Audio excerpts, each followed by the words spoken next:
Cuando todo empiece a derrumbarse, mucha gente entrará en pánico, pero Jesús nunca dijo que tuviéramos miedo. Él dejó señales, advertencias e instrucciones claras sobre qué hacer cuando ese tiempo llegara. La pregunta es, ¿reconocerías el inicio o solo te darías cuenta cuando ya fuera demasiado tarde? En este video vas a ver qué hacer cuando comience el apocalipsis bíblico. Míralo hasta el final y suscríbete al canal. Si sientes que algo espiritual no anda bien y quieres entender mejor estas señales, te dejé una guía completa en el comentario fijado. Es un ebook con información que no alcanzo a explicarte por aquí. Bueno, continuando, ¿ya te diste cuenta de que las cosas raras ya no causan extrañeza? Ayer viste una noticia perturbadora en el celular y seguiste tomando tu café. La semana pasada, algo pasó en el mundo que debería haberte dejado sin aliento, pero solo le cambiaste de canal. El mes pasado alguien cercano dijo algo que sonó completamente fuera de lugar y fingiste que no lo oíste. No es falta de sensibilidad, es algo distinto. Es como si la capacidad de asustarse se hubiera ido apagando poco a poco, sin que te dieras cuenta de cuándo empezó. Hay una advertencia antigua que casi nadie escucha porque no llega gritando. No toca a la puerta exigiendo atención inmediata, no amenaza con una fecha límite. Esa advertencia simplemente observa y señala algo que ya está sucediendo, algo que comenzó mucho antes de que cualquiera imaginara que habría un problema. Jesús aparece en esa advertencia de una forma que puede incomodar a quien espera consuelo. Él no viene a calmar, viene a mostrar. No ofrece explicaciones reconfortantes sobre por qué las cosas están como están. En vez de eso, revela aquello que la gente prefiere no ver. Y lo que él muestra no es un futuro lejano de catástrofes, sino un presente silencioso de adaptación. ¿Conoces esa sensación? Es cuando algo está claramente mal, pero todo el mundo actúa como si fuera normal. Es cuando sientes una incomodidad inexplicable en una situación que debería ser común. Es cuando tu conciencia te susurra que algo no está bien, pero tu mente racional encuentra justificaciones perfectamente lógicas para ignorar el susurro. Jesús no describe el fin del mundo como un evento marcado en el calendario. Él alerta sobre un proceso que ya está en marcha. Un proceso tan gradual que parece natural, tan sutil que parece inevitable, tan familiar que parece seguro. El problema no es el colapso final que todo el mundo teme. El problema es la normalización silenciosa que le prepara el camino. Piensa en tu rutina de ayer. ¿Cuántas veces hiciste algo que no querías hacer, pero lo hiciste porque era más fácil que explicar por qué no querías? ¿Cuántas veces estuviste de acuerdo con algo que no sentías como verdad solo para evitar un conflicto?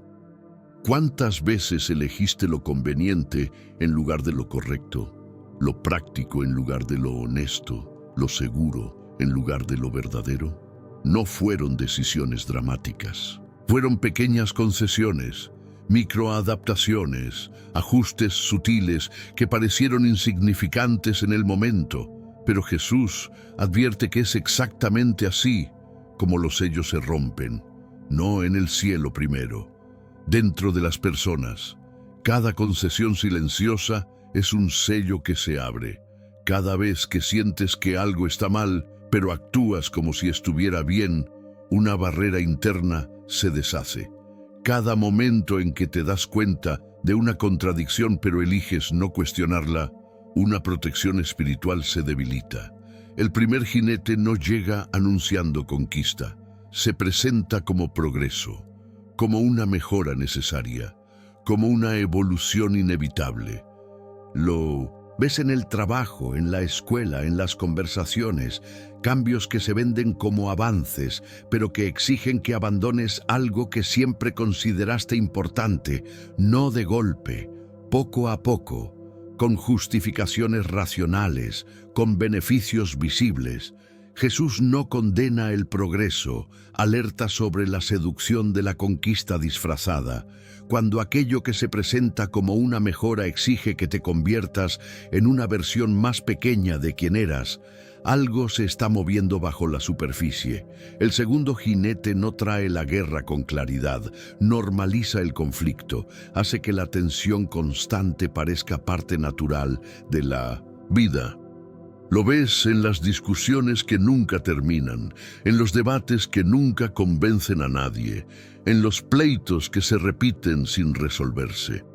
La guerra ya no es un evento específico, es un estado permanente disfrazado de normalidad. Jesús señala algo más sutil, cuando la gente deja de buscar la paz porque se acostumbró a la agitación.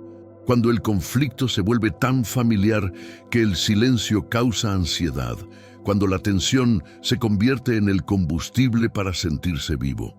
La guerra ya no necesita ser declarada, ya ha sido aceptada como inevitable. ¿Conoces esto? Es esa sensación de que siempre hay alguna pelea sucediendo en algún lugar de tu vida.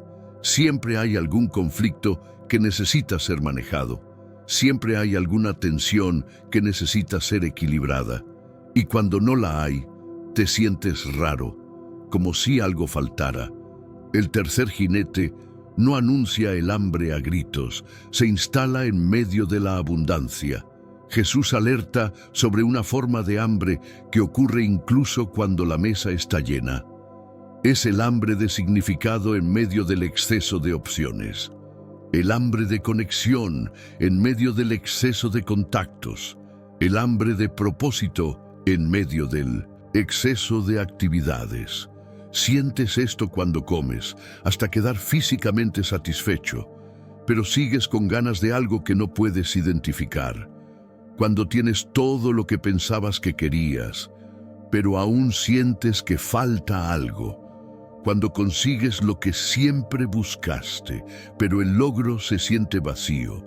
Jesús no está hablando de escasez material, está alertando sobre abundancia que no nutre, sobre hartazgo que deja con hambre, sobre consumo que no satisface, sobre adquisición que no completa. El cuarto jinete es el más silencioso, no mata el cuerpo primero, anestesia la conciencia. Jesús alerta sobre una forma de muerte que ocurre mientras la persona todavía respira.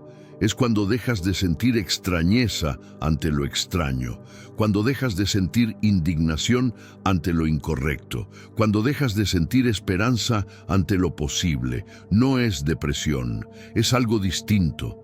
Es un adormecimiento espiritual que hace que todo parezca gris, incluso cuando hay color. Es una frialdad interior que hace que nada parezca importante, aunque lo sea. Es una distancia emocional que te hace observar tu propia vida como si fuera la de otra persona. Jesús señala el peligro de esta anestesia, cuando dejas de reaccionar a lo que debería causar una reacción, cuando aceptas como normal aquello que debería causar rebeldía, cuando te conformas con situaciones que deberían provocar un cambio. La muerte, en esta advertencia, no es un evento. Es un proceso de desconexión gradual. El quinto sello es el más perturbador. Jesús revela que existe una conexión entre tus pequeñas concesiones y las grandes tragedias que ves en el mundo. No una conexión directa de causa y efecto, sino una conexión espiritual de participación silenciosa. Cuando eliges no ver lo que está frente a ti, contribuyes a un estado de ceguera colectiva. Cuando eliges no hablar sobre lo que percibes, contribuyes a un silencio que permite que sucedan cosas peores. Jesús no está diciendo que eres responsable de todo lo malo que pasa en el mundo. Está alertando que existe una responsabilidad espiritual en cada decisión de percibir o ignorar, de hablar o callar, de actuar u omitir. Y que esa responsabilidad tiene consecuencias que van mucho más allá de lo que puedes ver. El sexto sello trae señales en la naturaleza, pero Jesús apunta a algo más profundo. la naturaleza reaccionando al desequilibrio espiritual. Cuando las personas pierden el sentido del límite, cuando dejan de percibir las consecuencias, cuando actúan como si nada tuviera un peso eterno, algo se desplaza en el orden natural de las cosas. ¿Ves esto en los patrones extraños que comienzan a aparecer? En el clima que ya no sigue las reglas que siempre siguió, en los animales que se comportan de forma diferente, en las plantas que florecen fuera de temporada. No son señales aisladas, son reacciones de un sistema que perdió el equilibrio. Jesús no está haciendo predicciones sobre terremotos específicos o eclipses programados. Está alertando sobre una desincronización fundamental entre la humanidad y la creación. Una desincronización que se manifiesta en señales que la gente prefiere explicar solo con la ciencia, ignorando la dimensión espiritual de lo que está sucediendo. El séptimo sello es el más aterrador. Jesús revela que llegará un momento de silencio total en el cielo. No es paz, es suspensión. Es el momento en que incluso el cielo deja de reaccionar, porque la humanidad ya no responde a ningún tipo de alerta. Es cuando las advertencias dejan de llegar, porque ya no hay nadie escuchando. Jesús no describe este silencio como un castigo. Lo describe como la consecuencia natural de una humanidad que se ha vuelto sorda a cualquier forma de comunicación espiritual. El cielo se calla cuando se da cuenta de que sus palabras ya no encuentran eco en la tierra. Y quizás lo más perturbador sea darse cuenta de que este proceso no es reversible con los mismos métodos que lo crearon. No es posible despertar del sonambulismo espiritual solo con más información, más explicaciones, más argumentos. Se necesita algo diferente. Algo que la propia persona debe elegir ver, incluso cuando duele. Jesús no termina la advertencia con promesas de un rescate fácil. Termina con una invitación a despertar mientras todavía es posible escuchar tu propio corazón latiendo. Mientras todavía es posible sentir incomodidad ante lo que está mal. Mientras todavía es posible elegir la verdad incluso cuando complica la vida. Hay algo que Jesús revela sobre las trompetas que puede cambiar por completo la forma en que ves los problemas a tu alrededor. ¿Ya te has fijado en cómo ciertas tragedias parecen advertencias que nadie escucha? Como si la propia realidad estuviera tratando de llamar la atención sobre algo más profundo, pero la gente solo viera la superficie. Un accidente que expone negligencias que ya duraban años. Una crisis que revela sistemas que ya estaban rotos desde hace mucho tiempo. Una enfermedad que obliga a alguien a repensar las decisiones que venía tomando sin cuestionar. Jesús no describe las trompetas como castigos que caen de la nada. Las revela como exposiciones. Momentos en que aquello que estaba oculto es forzado a aparecer, cuando los cimientos falsos ya no pueden soportar el peso, cuando las estructuras podridas ya no pueden fingir solidez. La primera trompeta golpea la tierra. Jesús señala algo específico. Cuando un tercio de la vegetación se quema, no se trata solo de plantas. Se trata de la base de la vida que sostiene todo lo demás. ¿Ves esto cuando sistemas que siempre parecieron confiables comienzan a fallar sin una explicación clara? Cuando instituciones que siempre funcionaron comienzan a dar señales de una debilidad inexplicable. Cuando personas que siempre fueron estables comienzan a mostrar fragilidades que nadie sabía que existían. No son colapsos dramáticos, son deterioros graduales que de repente se vuelven visibles. Como un árbol que parece sano por fuera, pero está hueco por dentro, hasta que un viento más fuerte revela la realidad. La segunda trompeta convierte el mar en sangre. Jesús alerta sobre algo que sucede con la comunicación entre las personas, cuando las conversaciones que siempre fluyeron naturalmente se vuelven tensas sin motivo aparente. Cuando las relaciones que siempre fueron simples se complican inexplicablemente. Cuando los ambientes que siempre fueron armoniosos se llenan de malestar. Sientes esto en esos momentos en que estás hablando con alguien cercano y te das cuenta de que algo ha cambiado. Pero no puedes identificar qué. Las palabras son las mismas, el tono es parecido, pero hay una nueva distancia, una frialdad que no existía antes, una desconfianza sutil que ninguno de los dos sabe de dónde vino. Jesús no está hablando de peleas específicas o conflictos obvios. Está alertando sobre una contaminación en la forma en que las personas se relacionan. Una toxicidad que se esparce sin que nadie se dé cuenta exactamente de cómo o cuándo comenzó. La tercera trompeta amarga las aguas. Jesús revela algo perturbador sobre las fuentes de aquello que debería nutrir. Cuando las cosas que siempre dieron vida comienzan a dar amargura. Cuando las actividades que siempre trajeron alegría comienzan a traer vacío. Cuando los logros que siempre trajeron satisfacción comienzan a traer inquietud. ¿Conoces esa sensación? Es cuando consigues algo que siempre quisiste y te sabe a nada. Cuando haces algo que siempre amaste y se siente como una obligación. Cuando estás en un lugar que siempre te trajo paz y sientes una incomodidad inexplicable. Jesús no está diciendo que las cosas buenas se volvieron malas.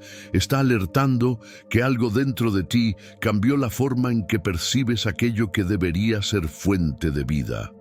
La amargura no está en el agua, está en la capacidad de sentir el sabor dulce. La cuarta trompeta oscurece un tercio de los astros. Jesús apunta a algo que afecta directamente la orientación.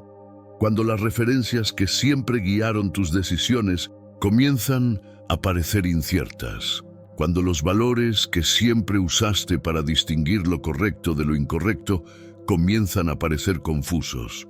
Cuando las convicciones que siempre te dieron dirección comienzan a parecer cuestionables. No es una duda intelectual, es una desorientación más profunda.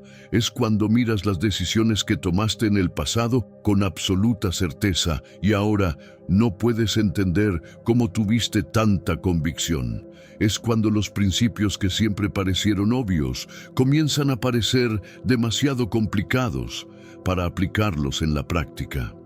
Jesús alerta que cuando la capacidad de distinguir pierde claridad, cuando los puntos de referencia moral comienzan a tambalearse, cuando aquello que siempre sirvió de norte comienza a temblar, algo fundamental se ha movido en la estructura espiritual. Pero es en la quinta trompeta donde la advertencia se vuelve más específica y perturbadora. Jesús habla de criaturas que suben del abismo.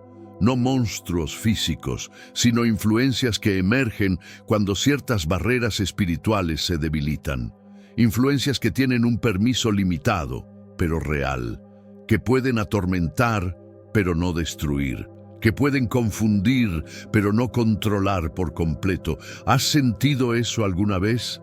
Esa sensación de que pensamientos que no son tuyos están pasando por tu cabeza. Impulsos que parecen venir de un lugar que no reconoces como tuyo, ganas repentinas de hacer cosas que van en contra de todo lo que crees, pero que llegan con una fuerza inexplicable. Jesús no está hablando de posesiones dramáticas o eventos sobrenaturales obvios. Está alertando sobre una forma de influencia que actúa en la frontera entre lo psicológico y lo espiritual. Una presión que empuja a las personas en la dirección contraria a sus convicciones, pero que puede ser resistida por quien todavía tiene suficiente conciencia para darse cuenta de que algo externo está presionando. El problema es que estas influencias son inteligentes, no atacan directamente aquello que consideras más importante. Comienzan por los bordes, por los pequeños hábitos, por las decisiones que parecen insignificantes, por tu rutina de sueño, por la forma en que reaccionas cuando estás solo, por los pensamientos que pasan por tu cabeza cuando estás cansado. La sexta trompeta libera algo aún más específico. Jesús habla de un ejército de 200 millones, no soldados físicos, sino una cantidad incomprensible de influencias coordinadas. Cuando las presiones dejan de ser aisladas y se vuelven sistemáticas, cuando aquello que parecía coincidencia revela tener una organización detrás. Te das cuenta de esto cuando notas que los mismos tipos de tentación aparecen en lugares diferentes, con personas diferentes, en momentos diferentes, pero siempre en la misma dirección. Cuando te das cuenta de que ciertas presiones surgen siempre en tus momentos de mayor vulnerabilidad. Cuando notas que determinados pensamientos atacan siempre que estás tratando de reconectarte con algo verdadero. Jesús no está describiendo una conspiración humana. Está revelando una coordinación espiritual, una inteligencia que estudia patrones, identifica debilidades y aplica presión en los puntos exactos donde la resistencia es más baja. Y entonces Jesús habla de algo que puede ser lo más perturbador de toda la advertencia: criaturas llenas de ojos. No para causar fascinación, sino para generar una profunda incomodidad. Demasiados ojos significan que nada pasa desapercibido. Ni los pensamientos que tienes cuando crees que estás solo, ni las decisiones que tomas cuando tienes la certeza de que nadie está viendo, ni las concesiones que haces en el silencio de tu corazón. Jesús aparece en este contexto no para amenazar, sino para recordar una realidad espiritual que la mayoría de la gente prefiere ignorar. Todo es visto, no solo las acciones externas, sino las motivaciones internas.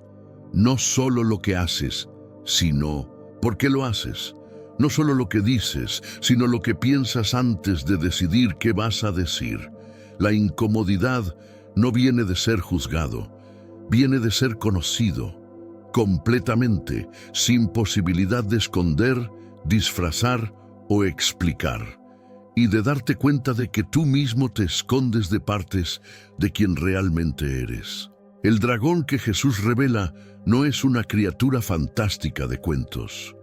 Es una representación de un tipo de poder que funciona principalmente a través de la seducción y la mentira. Un poder que convence a las personas de que lo necesitan para sobrevivir, que ofrece soluciones aparentemente necesarias a cambio de una sumisión gradual. Ves esto cuando te sorprendes aceptando cosas que antes rechazarías, solo porque ahora parecen inevitables. Cuando estás de acuerdo con mentiras porque estar en desacuerdo se ha vuelto demasiado complicado.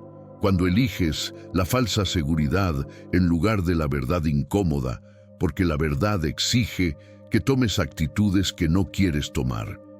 Jesús no está hablando de dictaduras obvias u opresiones declaradas.